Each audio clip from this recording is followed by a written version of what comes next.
Forget frequently asked questions. Common sense, common knowledge, or Google. How about advice from a real genius? 95% of people in any profession are good enough to be qualified and licensed. 5% go above and beyond. They become very good at what they do, but only 0.1% are real geniuses. Richard Jacobs has made it his life's mission to find them for you. He hunts down and interviews geniuses in every field: sleep science, cancer, stem cells, ketogenic diets, and more. Here come the geniuses. This is the Finding Genius Podcast with Richard Jacobs. Quick note before we begin, the Finding Genius Foundation, as part of the Finding Genius podcast, has recently completed a book about understanding viruses. So the creation of this book was to interview 100 virologists, ask them a lot of deep, difficult questions, take the most difficult questions, and then re-interview the top 25 or so and ask them the hardest questions I could think of. And we compiled that all into a book. So you'll see question and 4 or 5 experts' answers. Question, 4 or 5 experts' answers. There's about 30 questions in the book. I think it's a great read for the layperson and for the researcher. It talks about a lot of speculation in the world of viruses, such as are they alive or not, and why is it important? Why do viruses go latent or hidden or ineffective or sit in a person or an animal or another creature for weeks, months, years, and then suddenly become virulent and affect that person? So there's a lot of really provocative questions in the book. It's now on Amazon. So if you go to Amazon and type in Finding Genius, you'll see the book on viruses. It's also on Kindle. The Audible version is in production and should be ready in approximately a month. But if you want to go and order it now, you can do so again by going to Amazon or Kindle, or go to findinggeniusfoundation.org and go to publications. There's an opportunity as well to get the transcripts of all the interviews and to hear the original interviews themselves. If we had put them all together, the book would be about 1,000 pages, but we condensed them down to make it juicy and concise and tight and very interesting. So I hope you'll check out the book. We're now working on one about cancer, but this is going to be our goal is 3 times a year to come out with these masterclass books that I think will inspire new scientific research, and I hope you'll check it out. Thank you. Hello, this is Richard Jacobs with the Finding Genius podcast, now part of the Finding Genius Foundation.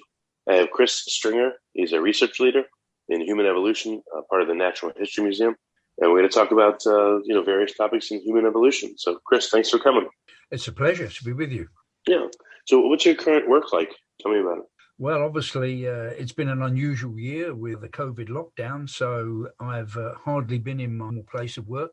I've mostly been working from home, but it has meant that I can get to write up a lot of stuff that's been lying around for a while. So actually, in terms of writing, quite productive. And just this year, since January, we've published 3 papers. So I published a review paper with 3 geneticists and an archaeologist about the origin of modern humans. I published a paper on some teeth from Jersey, which are probably about 45,000 years old and which show an interesting combination of Neanderthal and modern human features, possibly signs of hybridization between them. And just a paper has come out looking at the issue of southern Denisovans, so the mystery people which seem to have been living in East Asia, bred with the ancestors of modern native population, Papua New Guinea and Australia, but we don't have clear fossil evidence. So I was on a paper discussing where the fossils might be of these people and more evidence of the interbreeding. Are there no fossils of Denisovans at all, or just not that are in intermediate interbred form with Neanderthals or Homo Sapiens? Well, yes. So the known fossils of Denisovans, the first ones, very fragmentary, were found in Denisova Cave in Siberia. And there we've got a finger bone and a few teeth and a bit of a skull. And then there's a jawbone from the Tibetan Plateau of China, which also seems to be Denisovan. And that's the real hard evidence of them. But of course, we've got a lot of DNA data and also from the caves that these people were occupying. But the weird thing is that the biggest amount of their DNA today is not found in Siberia or China. It's found in places like Australia and New Guinea. So this is a puzzle. And the guess is that they must have had a related population living down in Southeast Asia, perhaps even on the islands, places away, Borneo and so on. And we don't have those. Or some people suspect we might have the fossils already, but we're misidentified because we know there were ancient people in the region. So the ancient species Homo erectus was living on Java until about 100,000 years ago, And then there's these weird dwarfs that we've learnt about in years, Flores, Homofloresiensis, Hobbit, and on Luzon in the Philippines, more fragmentary material of something called Homo luzonensis. And these seem to be dwarf species that are quite primitive. So in my view, none of those, they're all too primitive, too different from us and Neanderthals to represent Denisovans. We do know about, they're closely related. Those things that we know about in East Asia, they're much more primitive. So I don't think they're Denisovans. Some people think maybe we've got it wrong and the Denisovans are one of those populations, but I doubt. Well, how many major humanoid populations are there, and what differentiates them? Well, yes, it depends what time period we're talking about, but even within the last 100,000 years, there were at least 5 kinds of humans on Earth, I think probably 6. So we had been evolving in Europe and Asia. We had the Neanderthal lineage. Over in the Far East, there's the Denisovans, as I mentioned, and then down in East Asia, potentially Homo erectus surviving, Homofloresiensis, and Homo luzonensis. So that's at least 5 or 6. And the weird thing, and one of the issues that I'm addressing, and all of us are trying to address in this time period, is what happened to those others? Were the only humans left on the planet Earth when there was all this diversity not too long ago? What was the last species apart from us? Was it Neanderthals that faded out? Well, we don't know the answer to that for sure. So we think the Neanderthals long until about ago. It looks like Floresiensis was still on Flores 50,000 years ago, but we don't know how much longer. Homo luzonensis, the known fossils are maybe 60 or 70,000 years old. We don't know. And the Denisovans, well, they seem to have been around at least 45,000. Again, we don't know when they disappeared. So probably some of these people lasted at least until 40,000 years ago. Some people suspect the Denisovans lasted even longer in Ireland, Southeast Asia, but we don't know that. So does it seem like 40 to 50,000 years ago, there was a sudden drop off in all of these other types of humans except Homo sapiens? Well, that's right. And so obviously this implicates maybe Homo sapiens we think that modern humans made their main exit from Africa about 60,000 years ago, and then they began to spread inevitably into the territory of these other humans. And so there was a coexistence period, at least for some of them, certainly for us and Neanderthal Denisovans, because there was interbreeding, so we must have coexisted with them, and they disappeared after. So, did we kill them off either purposefully or sort of because we hunted the same animals and collected food to live in the best resources, best areas? Did we compete with, and thus they sort of died out because of competition from. There's even a view that for the Neanderthals, we kind of absorbed to bred with and mopped them up,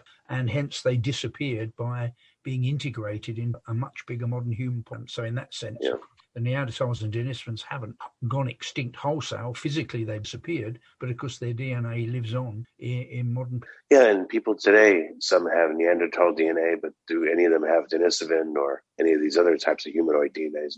Well, yes. So the paper we published earlier this week, we were looking at the question of Denisovan DNA over in Ireland, Southeast Asia, places like Guinea and Stacey and so on. And we were able to confirm what other people had found, that Denisovan DNA is widespread in Southeast. It's present in low levels in much of Eastern Asia and over in the Americas, in Native America, but it's there at a much higher level, maybe 3 or 4% in people in places Papua New Guinea and Native Australian. And that's on top of having Neanderthals. So the scenario looks most likely that when modern humans made this first exit 60,000 years ago, obviously they first of all Southwest Asia, and then the populations that eventually ended up in Australia and New Guinea, their ancestors headed across Southern Asia and then down through Southeast. So in Southwest Asia, they first of all picked up Neanderthal, which is widespread everywhere. We have it, Europeans have it at about 2%. And then these populations that headed to New Guinea and Australia, they then had a second phase of interbreeding with the Denisovans, and that got added into it. So they have 2 lots of interbreeding, first with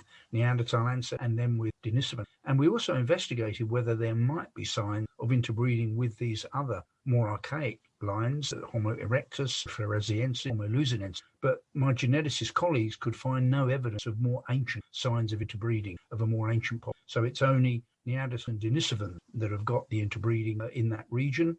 In Africa, there's also potentially some interbreeding there with an unknown archaic species. Possibly an earliest Homo Homofloresiensis had survived in Africa and was interbreeding with modern humans in sub-Saharan Africa as well. So basically interbreeding with our close relatives is something that seems to have happened widely within modern humans. So we're not 100% recent African origin, which is what I've told you, say 15 or 20 years ago, more or less 100% recent African origin. We've got a bit of the genomes of these other earlier species added in. Is there evidence, I guess there is, of people crossing some of the oceans 50,000 years ago to reach certain areas they otherwise couldn't?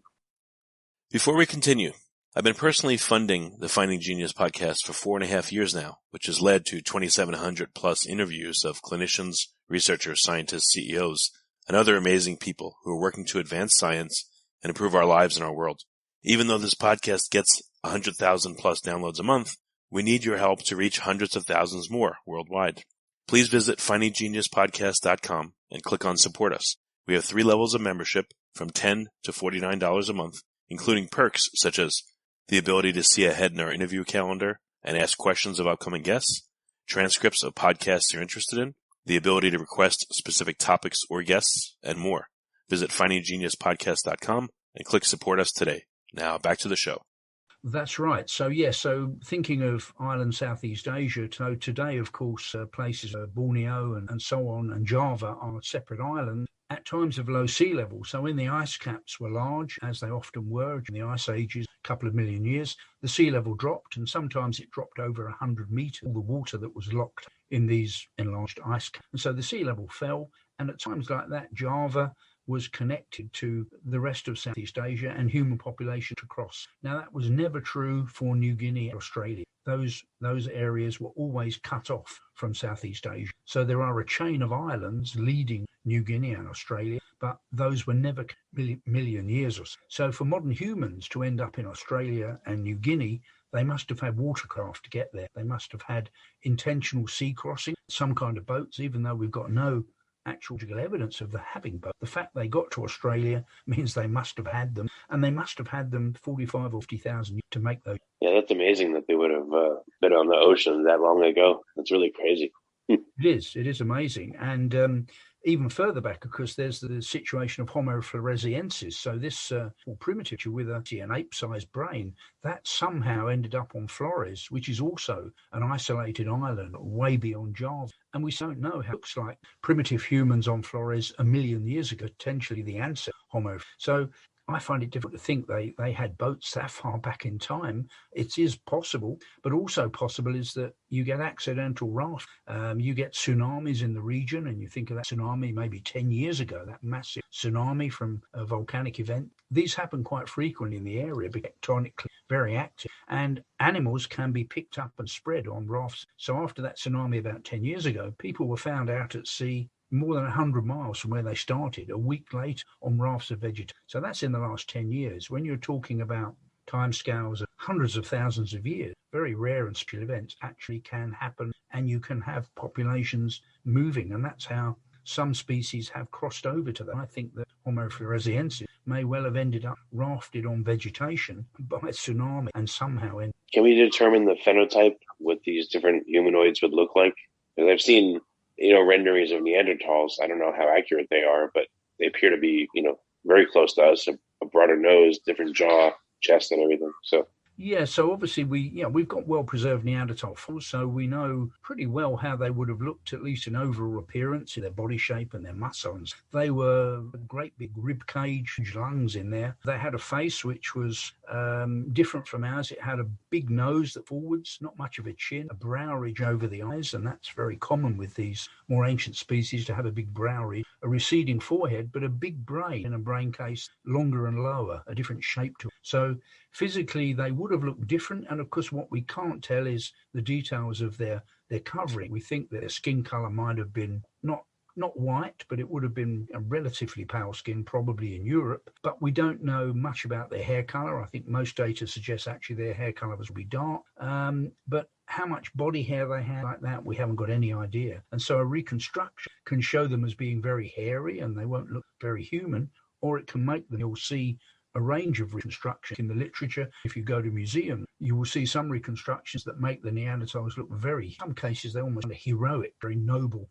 population. And in others, you'll see them a bit dirtier and a bit scruffy. So, there is this element of unknown about they really have been human. They walked upright as well as we do. They were technically very capable, but they were more heavily muscled, and they'd been on a different evolution of several 100,000 years. So they weren't just, in my view, another version of us. They were more distinct. For the Denisovans, because we've got such fragmentary fossils. If you like this podcast, please click the link in the description to subscribe and review us on iTunes. We don't know. We know that they were related to us and the Neanderthals, so they pretty certainly had big brain. They had big molar teeth. We know that from the surviving fossil, but otherwise we know very little about them. So this is one of the intriguing things. We can look forward in the next years, hopefully, to the recovery of much more Denisovan fossils to tell us how they related and the Neanderthals. Is there like a rarity scale of fossils available at that time period? Can you tell? Was there any big climatic, climate change events or climate events, or what was going on in that time period, and what do you think there's the number of fossils that there are? Yeah, sure. So obviously the fossils we have, preservation varies greatly. There are some environments which we know preserve fossils very well. So caves are very good. So they act like traps. Things fall into the caves and preserved. And also we know that an area like East Africa is excellent because you've got a rifting going on there. The East End is opening up, and you get these sedimentary basins of rivers and lakes, and they also are very good for preserving fossils. So those are good places to look for. But there are many other areas. So, for example, deserts, you get a lot of erosion and very dry conditions. They usually will not preserve fossils well. Rainforest. So certain places where fossils will stand a better chance of first of all deposited, and then you've got to hope that the local conditions are good for their preservation. So there is a variation. European caves have been very good to yield up fossils. Some river sites have been very good for yielding up fossils. But open country areas, much more difficult to find fossils in those areas. And of course, temperature conditions are also crucial. So if you've got a place like Denisovan, there you've got remarkable preservation because that area was very cold. And therefore, you've not only got good bone preservation, but the DNA are wonderfully preserved. And that, unfortunately, is not in tropical and subtropical areas. Conditions are very bad for across the world. And, of course, it's also a measure of where people have. So people have, of course, concentrated in Africa on the Rift Valley sites in places like Kenya, Ethiopia. And they've looked at the cave sites in South Africa, to a certain extent in places like Morocco. But maybe 90% of the African continent has still not yielded a single for the time period we're talking. So there's a huge amount that's still unknown. And then when you look to a huge area like Asia, and when you look at all those islands in Southeast, really very few fossils from a big area too. So we really only have still, I think, very incomplete of the diversity of these early humans, and there will be many more exciting discoveries to come as people open up some of these areas that are so far unexplored. What about the Hobbit creature that you mentioned? Why is it called that, and what does it look like? Well, yeah. So when it was published in 2004, of course, there'd been the Hobbit films were very popular. So it was very small-bodied. So this individual, the most skeleton, is of a female individual, and she's only just over a meter tall. So she got the nickname Hobbit, and that name has stuck. And we have other fossils from the site, and all of them are small-bodied. So we're talking about a very small-bodied creature with a small head, quite a small brain, say an ape, say not a human, small teeth, but quite a robust jaw and some weird body proportions. So very short legs and very long arms, great big feet. So strange looking, very huge, probably if we could have seen it. Homofloresiensis, that also was small-bodied from the small teeth, but it also seems to have curved hand and foot bones, suggesting that it may have retained an ability to climb in the trees. So again, that may not have been human. Yeah, wow. Are any of these humanoid variations closer to an ape ancestor than we are? Can you tell?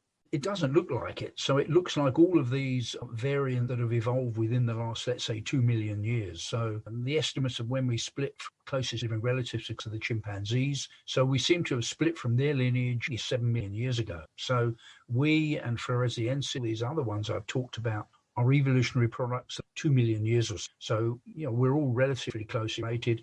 And a lot of those original ape features of common ancestor have been lost in that time. So all of the things I've talked about, walked upright in some fashion, maybe a little bit differently. Floresiensis has some primitive features, may not have walked entirely as we do, and certainly Floresiensis and Lusinensis may have spent the trees from some features in there, but they were not ape-like in the sense of being similar to that common many millions of years ago. So they were human in that sense. I mean, we classified them in the genus Homo, so for me that means I call them human. Some people differ in that. Some people think that it's only our own species that human. I take of that anything Homo, and that includes us, Neanderthals, Denisovans, Homo erectus, Homo heidelbergensis, Lusinensis. They're all within the genus Homo, so I would call them all human. Some people think that there are enough primitive features in Floresiensis and Lusinensis to hint that they might be part of a very early, and that they did not come from Homo erectus ancestors did, but they might actually come from a slightly earlier. About that, I think it's still an open question.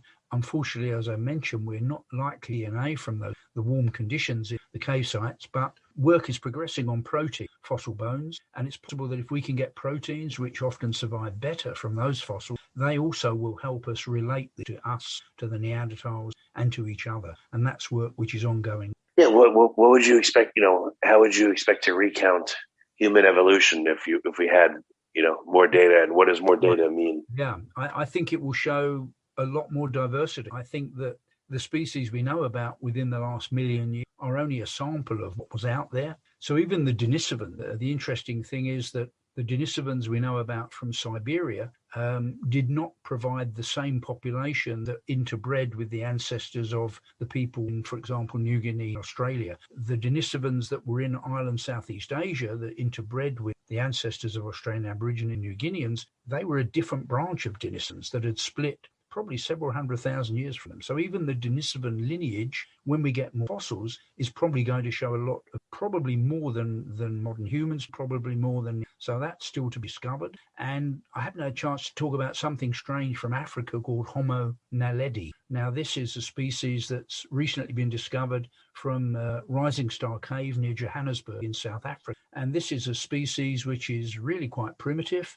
in many ways as primitive as Homo erectus or even something like Homo habilis, very early. And yet that creature was still around in South Africa about 300,000 years. And that's really so we can account for the Hobbit's survival on Flores because of the isolation of it. Somehow it got there early on, maybe more than 1 million years ago, and then evolved in splendid isolation for maybe 1 million years, with nothing kind of get in its way and threaten it with extinction. But in South Africa, where we think that modern humans had been developing for several 100,000 years, there was another evolved species, Homo heidelbergensis, in parts of Africa. How did Homo naledi, again, an ape-sized brain and quite a primitive skeleton, how did that survive in southern Africa at least until 300,000 years ago? And it may well have gone on after. So that's a big mystery. How could that have survived there? And what's its evolutionary history? Where did it come? We don't know anything about it as well. I think that's a reflection, as I've said, that we only have evidence from maybe 10% of can concept at the moment in terms of fossils for human evolution. So the whole ancestry of Homo naledi is something that has yet to be discovered, and I don't think that will be the only big to come out of Africa. There may well be yet other species lurking in other parts of waiting. Well, this may be a silly question, but if I came from the future, thousands of years, and I had a nice, perfectly preserved skeleton, from someone in China today, someone in the U.S., someone from Chile, someone from Australia, and I compared them, not knowing anything about this time period, what would I think that maybe is wrong versus what we know now? Like, how different would I think those specimens I found look, or would they look pretty much exactly the same? Yeah, well, I think obviously modern humans show diversity. We come in different sizes and shapes and colors, and we know that there are some populations more bodied than others. So there is diversity. So anyone studying in the future has got to make an assessment of how much variation there will be with it to do when with the fossils. But one thing all these modern humans show is a globular brain case. So that's distinctive features. And so all of these earlier humans, I've talked about long and low brain case. The brain is longer or lower. The top of the head is more flattened. They've usually got this great big brow at the front. Now we're different. We stand away from all of them in having a much more globular brow. If you look at it from the side, it's evenly curved, and we have only tiny brow, in some cases no brow ridges at all. So we really stand out, and this observer in the future would notice modern human populations had that shared feature of a globular brain case and small brow ridges and a chin on the lower jaw. And if they looked at our rib cage and our pelvis, they again would see similarities, distinguished us, all of us, from those earliest, which had bigger rib cages, which had bigger lungs in them, and a pelvis was much wider and flared. So modern humans vary, but I would say it's variation on a pattern which is shared within the last, let's say, 250,000. So we have developed variation, but that variation is still within. I think an observer in the future, particularly if they also had the other fossils to look at, would see that we were set apart and we would justify a single species, Homo sapiens. The problem comes, of course, as you trace these lineages. So, of course, as we head back towards the common ancestor, Neanderthals and Denisovans, a common ancestor that may have lived maybe 600,000 years ago, as we go back in time, we will lose the features of the end of the lineage. The most derived features of humans would start to disappear as you go back in. And equally, the most derived features of Neanderthals start to disappear until we get to a common ancestor, maybe 600,000, that would not look like a modern human. It would not look like a recent Neanderthal distinct. And modern human features on our lineage in Africa evolved along that time period over several hundred thousand. So a Homo sapiens fossil from 300,000 or 400,000 years ago will not have all. So that's when it gets to trace these lineages back in, because they change. They become less like their modern counterparts and more like the common. Well, is there a way to map out who came first, who bred with who, et cetera? It sounds like there's big holes in our history. From what I know, like 10,000 BC was the first human settlements. I don't know if they found skeletons, but then there's this huge hole until about 40, 50,000 years ago where you find some of these fossils. And then, is that what it looks like? Like, what does the fossil record look like to you in terms of what we have and don't have? Well, in some areas, we've got a reasonable record. So in Europe, there's a pretty good record. And also genetically, we have DNA now representing most of that time period, 40,000 years down to the present. So there we can talk about, a pretty good. But yes, when we look at a place like Africa, yes, in some regions, so in East Africa, there's some record. In Southern Africa, there's some record, but you're right. There are patches in the record with missing data. In China, we're starting to fill in some of those gaps in the last 1,000 years.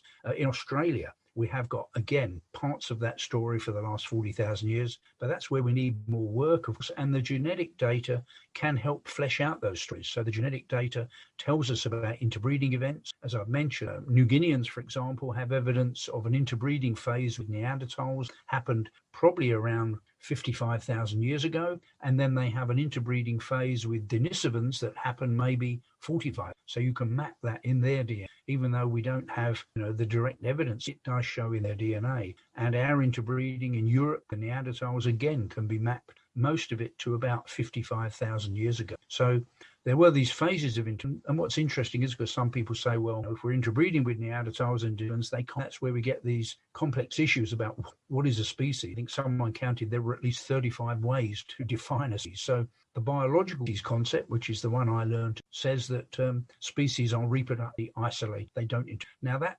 concept is under challenge from the genetic data. The more genetic data we get of closely related species, the more we see that they do a bit of interbreeding. And this applies to groups of dogs, such as jackals and wolves, the domestic dog.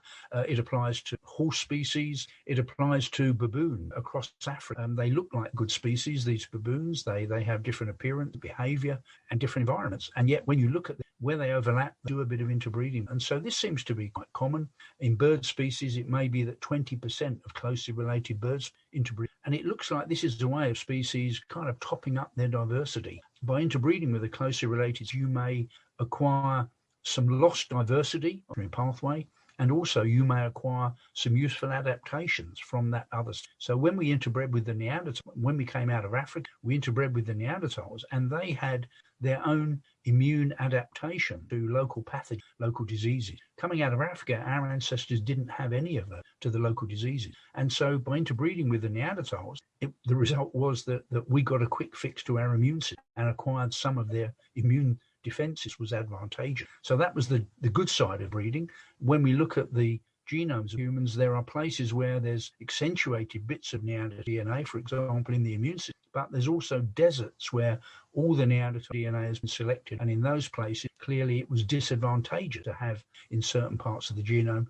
and those were lost quite after the interbreeding. So when we look at modern fossils at 40,000 years ago in Europe, some of them have maybe old DNA from recent interbreeding, but very quickly the interbreeding level gets down. As you look at the generations, it goes down very quickly to around 2%, which is the level that we find across most of today. Are there any, you said there's Denisovan DNA in like Southeast Asia. So what percentage of the population has it? And is it the same level as Neanderthals? Yeah, so there's a much lower level of Denisovan DNA in most of East Asia. They have a very low percentage of Denisovan DNA, much less than 1%, but there are bits of it which seem to prove useful. So, for example, in Tibet, it's been shown that a gene there which gives the ability to live at high altitude in low oxygen, that actually seems to have come from Denisovans. So some of these Tibetan populations have a gene that's been specially selected from that interbreeding with Denisovans, and it's been accentuated, and it helps populations live at high altitude. So that's an example of an advantage. But most of the Denisovan DNA has disappeared from those East Asian populations. There's a bit of it in Native Americans, originate East Asia.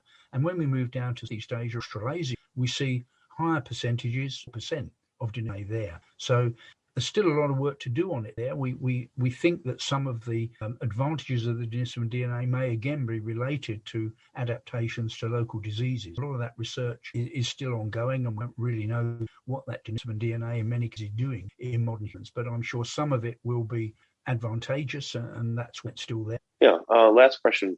What do you think, or how much of a picture do we have of our common ancestor? And, what features would it have? When did it live? What's known about it? So the common ancestor of us and Neanderthals and Denisovans, you're thinking of there? Yeah. Yeah. So I used to think this species, Homo heidelbergensis, species is around in Europe and Asia and Africa about 500,000 years ago. So for more than 30 years, I argued that it was very likely common ancestor. And in some ways it fits the bill because it's got a smaller brain than modern humans and Neanderthals. It's more primitive in terms of the size of the teeth, thickness of and so on. But the more I've studied, and this is my own work, it seems that Heidelbergensis actually is derived in some way, and also it may be too young to be common ancestor. So recent data, pushing back the date of that, probably 600,000 years ago, some people push it even further back. And Heidelbergensis seems to actually be largely younger than that age. So I was recently involved in some work dating a Heidelbergensis skull from Zambia, from Broken, one that we've got in them. And most people would have guessed that fossil was about 500,000 years old. But when we dated it, it turned out to be only 300,000 years old. So rather than being a candidate to be a modern human ancestor, it's probably only half the age of what we think it was. So certainly some Heidelbergensis are too late to common ancestors, Neanderthals, and morphologically in the face, I think we're taking a different view of the evolution of the face now. So I used to take the view that Heidelbergensis face was halfway house between our very flat middle to the face with hollow cheekbones and the Neanderthals, big noses and inflated cheekbones and the whole middle of the face forwards. For me, Heidelbergensis seemed to sit between those, and it could go then in either direction, to a human face by reducing its size and to a Neanderthal face by making it more puffy.